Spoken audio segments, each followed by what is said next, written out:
Let's widen the lens now because your moral agency doesn't stop at the edge of your operatory. As a dentist, you're also a public health professional with responsibilities to the health of the whole community, not just to the individual in your chair. This is where private practice meets the public good. Consider fluoridation. Community water fluoridation is one of the most effective public health interventions in all of history, a simple population level measure that has prevented an enormous amount of dental disease, especially among people who never see a dentist regularly. The profession has long championed it, but it faces persistent organized opposition, often based on misinformation.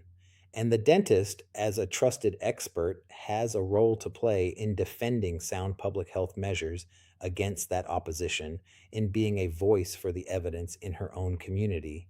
Consider infection control and pandemic response.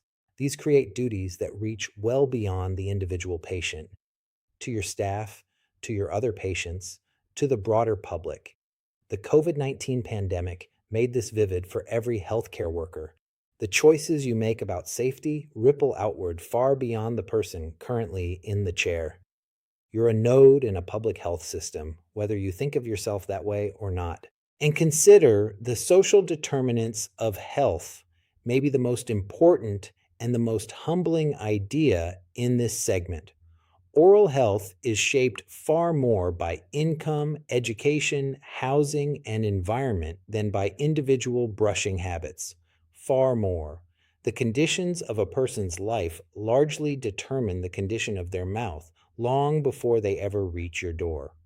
This connects directly back to the justice and access we wrestled with in Chapter 6, and it reframes who you are, not just a repairer of individual teeth, but someone with a real stake in the conditions that produce health or disease across a whole population. So the lesson of this segment is one of scope. It's tempting to define your ethical world as just the patient in front of you, and that patient matters enormously.